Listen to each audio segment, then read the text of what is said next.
Hi guys, welcome to my YouTube channel electrical store house. आज हम induction motor के squirrel cage rotor के बारे में डिस्कशन करेंगे कि इंडक्शन मोटर के रोटरों के स्लॉट्स को शाफ्ट के पैरेलली न रख करके थोड़ा मरोड़ दे करके उन्हें तिरछा क्यों रखा जाता है, स्क्यूड क्यों रखा जाता है, और ऐसा करने से क्या लाभ होते हैं, क्या एडवांटेजेस होते हैं, उन्हीं सब के बारे में आज हम इस वीडियो में डिस्कस करेंगे। ठीक है, तो आपको इस फिगर में स्क्वायरल केज रोटर दिख रहा होगा। आज हम इसी के बारे में डिस्कशन करेंगे। So let's start the video. Squirrel cage rotor को सिलिकॉन स्टील की गोल पत्तियों को आपस में संगठित करके शाफ्ट पर कस दिया जाता है। स्टेटर की तरह यह पत्तियां भी वार्निश की परत से एक दूसरे से इंसुलेट कर दी जाती हैं। ठीक है, देखिए ऐसा इसलिए करते हैं जिससे एडी करंट लॉस और हिस्टेरेसिस लॉस को कम किया जा सके। इस प्रकार के रोटरों पर क्लोज्ड स्लॉट्स होते हैं जिनमें कॉपर या एल्युमिनियम की रॉड को डाला जाता है।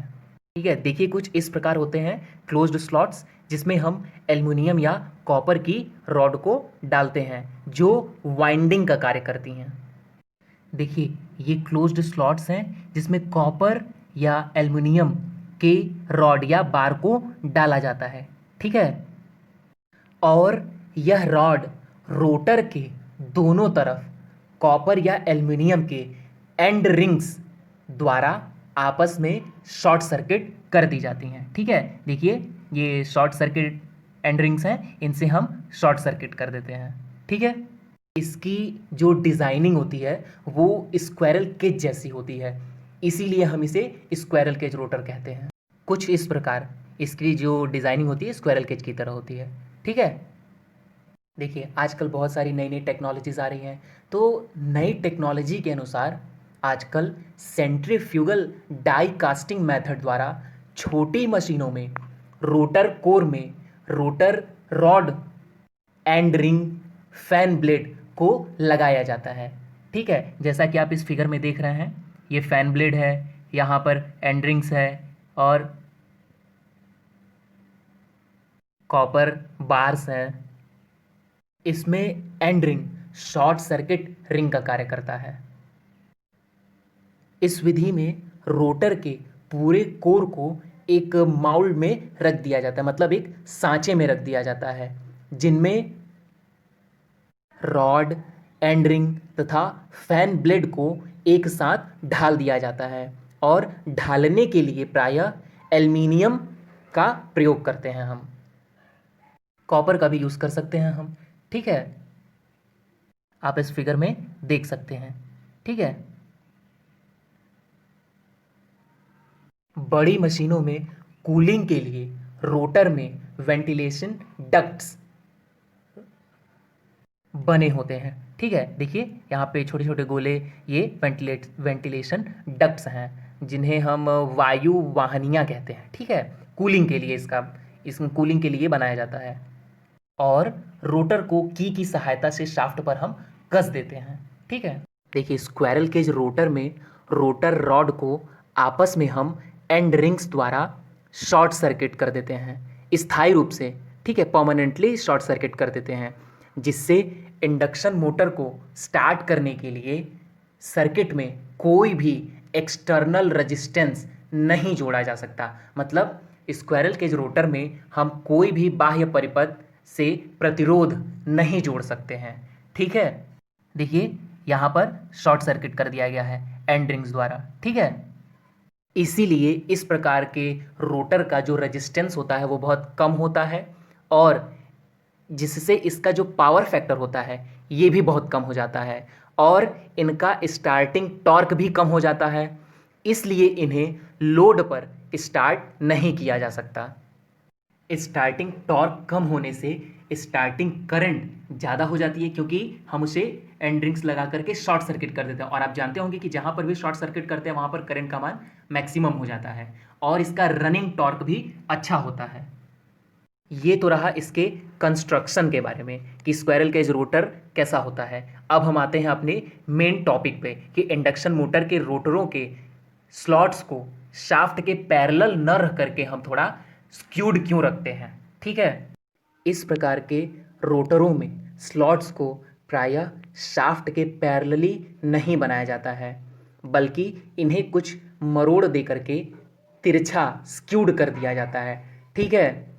ऐसा करने से स्टेटर तथा रोटर के बीच मैग्नेटिक पकड़ तथा मैग्नेटिक हमिंग कम हो जाती है। यदि हम स्ट्रेट रखेंगे तो क्या होगा, if they were straight then force would be jerky as the whole of the bar is cutting magnetic field lines at the same time, ठीक है। और जब हम स्क्यूड कर देते हैं तो with the bar skewed the amount of bar cutting the field lines grows continuously and the next bar start cutting edge the first finish, ठीक है। देखिए इस फिगर में ये जो है रोटर स्लॉट्स, रोटर बार्स, इनको थोड़ा क्या कह दिया है, स्लाइटली स्क्यूड किया गया है, ठीक है। और एंड रिंग्स है यहाँ पे, जिससे हम बार्स को शॉर्ट सर्किट कर देते हैं, ठीक है।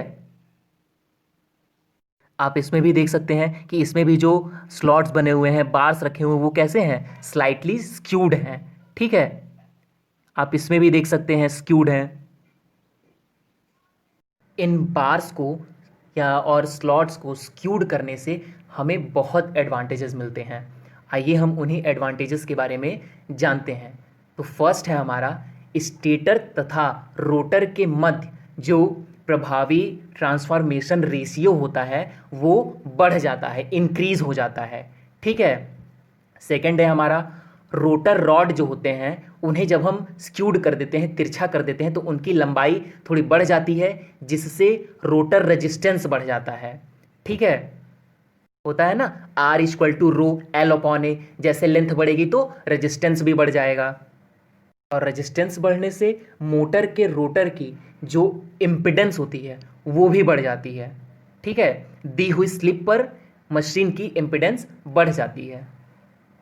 टॉर्क के लिए स्लिप बढ़ जाता है, ठीक है, because torque is directly proportional to slip, हमें यूनिफॉर्म टॉर्क मिलता है। स्क्यूड करने से स्टार्टिंग टॉर्क तो इम्प्रूव होता ही है, उसके साथ साथ हमारा स्टार्टिंग पावर फैक्टर भी इम्प्रूव होता है, ठीक है। And most important thing, motor में चुंबकीय भनभनाहट की जो पकड़ होती है वो कम हो जाती है, जिससे मोटर शांतिपूर्ण, मतलब कम आवाज़ पर चलती है, एकदम नॉर्मली, ठीक है। और स्टेटर तथा रोटर के मध्य जो मैग्नेटिक लॉकिंग होती है वो भी कम हो जाती है, क्योंकि इससे रोटर के स्लॉट्स स्टेटर के स्लॉट्स के एकदम नीचे नहीं आते हैं, ठीक है। दैट मीन्स अगर हम स्लॉट्स को और बार्स को स्क्यूड करते हैं तो रिड्यूस द मैग्नेटिक लॉकिंग, और मैग्नेटिक लॉकिंग को हम क्या कहते हैं दूसरे लैंग्वेज में, कॉगिंग। क्या कहते हैं, कॉगिंग। कॉगिंग में क्या होता है कि रोटर टिप स्टेटर टिप एक दूसरे को फेस करते हैं, तो जिससे मैग्नेटिक पाथ का जो रिलक्टेंस होता है वो मिनिमम हो जाता है। दैट्स वाई, यही कारण है कि रोटर स्थिर हो जाता है, मतलब रुक जाता है और लॉक्ड हो जाता है, ठीक है। इसी को मैग्नेटिक लॉकिंग या कॉगिंग कहते हैं। इसीलिए हम रोटर और स्लॉट्स को थोड़ा स्क्यूड कर देते हैं, ठीक है। स्क्यूड करने से ये प्रॉब्लम नहीं होती है, ठीक है। तो अब आपको समझ आ गया होगा कि स्क्वायरल केज रोटर में हम स्लॉट्स को स्क्यूड क्यों रखते हैं, ठीक है, तिरछा क्यों रखते हैं, ठीक है। अब हम इन स्क्वायरल केज रोटर के बारे में थोड़ा सा और जान लेते हैं कि ये रोटर कैसा होता है। देखिए स्क्वायरल केज रोटर की जो स्पीड होती है without load and full load पर लगभग एक सी रहती है, मतलब कांस्टेंट, ठीक है। नो लोड पर इसका पावर फैक्टर कम होता है तथा फुल लोड पर इसका पावर फैक्टर थोड़ा अच्छा होता है, लगभग 0.85, ठीक है, जिसे मतलब हम इसे अच्छा पावर फैक्टर मानते हैं, ठीक है। ये बहुत चीपेस्ट होता है और इसकी जो संरचना होती है वो भी बहुत सरल होती है, ठीक है। मोस्ट इम्पॉर्टेंट थिंग, स्क्वायरल के जो रोटर जो होता है इसकी गति को नियंत्रण करना बहुत ही कठिन होता है। एक तरह से हम ये कह सकते हैं इसका गति नियंत्रण नहीं हो सकता, ठीक है। स्क्वायरल के जो रोटर है इसकी जो गति है उसको हम नियंत्रण नहीं कर सकते हैं। Squirrel cage rotor lagging power factor का होता है, ठीक है। अब हम देखते हैं इसके कुछ एप्लीकेशंस के बारे में ये कहाँ कहाँ यूज होता है। इसका प्रयोग हम उन जगहों पर, उन उद्योग वाले स्थानों पर ज़्यादातर करते हैं जहाँ गति नियंत्रण की आवश्यकता नहीं होती है, जैसे लेथ प्रिंटिंग मशीन, आटा चक्की, जल पंप, ड्रिल मशीन इत्यादि में। फ्लोर मिल्स में भी इसका यूज करते हैं हम। मैं एक स्क्विरल केज रोटर के बारे में बहुत अच्छी बात बताना चाहूँगा कि यदि स्क्विरल केज रोटर का प्रयोग हम क्रेन या हॉइस्ट में करते हैं तो उनमें जो बार यूज करते हैं, मतलब रॉड यूज करते हैं, वो हाई रेजिस्टेंस मेटल का करते हैं, सच एज जर्मन सिल्वर। ठीक है, किसका यूज़ करते हैं? जर्मन सिल्वर बार का यूज करते हैं क्रेन या हॉइस्ट में, यदि हम स्क्विरल केज रोटर का प्रयोग कर रहे हैं तो। ठीक है, सो आई होप आपको आज का ये वीडियो पसंद आया होगा। So like my video, subscribe my channel and share your friends. Thank you for watching my video.